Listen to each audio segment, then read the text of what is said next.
Do you ever do studio work? Oh yeah. Oh nice. Well, I mean, not on. I've done a couple sessions on Music Row, technically, like in those little studios down there. But I'm not like in the world of. Yeah, that's session. kind of its own sort of circuit. There, it's its own, and the guys that have those positions are likely guarding it with gnashing their teeth about it. It seems like it would be a hard world to break into. Yeah, I think I don't know. I hope from what I gather, it's sort of like a wait in line kind of thing. I think eventually, like there's certain guys I've noticed that sort of there's about 5 or 6 steel players that I see when records come out with contemporary artists. There's one of 5 steel players on there, and I can name you all 5 of them. That I'm like, and there doesn't seem to be much. It's not that they're all like incredibly super talented in an objective chops way. Yeah, they're just either appropriate or I mean incredibly good. But there's also like they're just a lucky bunch of guys. And I'm not saying, I'm not to discredit them, but they're a group of guys that the producers know they can do the job, so they keep calling them back.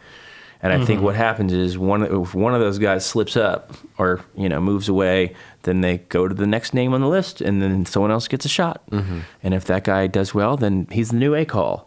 And I think it's this weird thing where you kind of got to circle the fence and look for a crack, and then if you can get in there, you can. But I wouldn't count on that. I mean, I would love to do it. I think I would.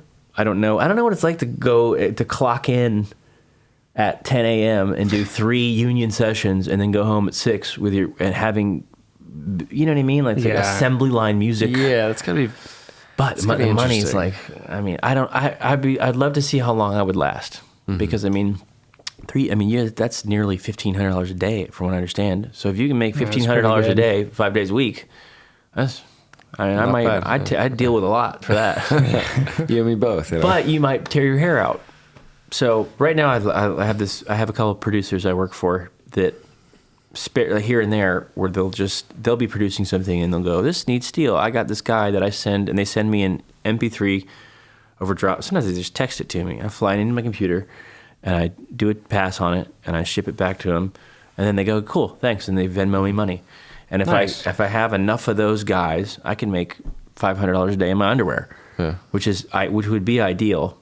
And half the time, that's the dream. Right there, that's the dream. It's awesome. On my good months where I have a lot of overdubs, it's really. I used to hate it because I beat myself up real bad about like being perfect and in tune, and overdub used to take me 4 hours.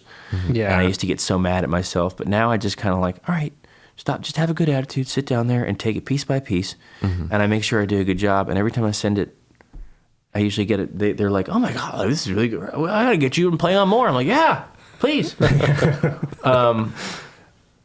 So yeah, that would be. I mean, if I could just have a overdub pile this high in my inbox, and just when I'm on my days off, just kind of start hammering them out and be inspired by them, and I could go live anywhere, that would be awesome. Yeah. Sounds good to me. That's ideal. Hey, if you like that clip, give us a follow. You can also follow our main channel where we have the full podcast up there, as well as performances from each guest.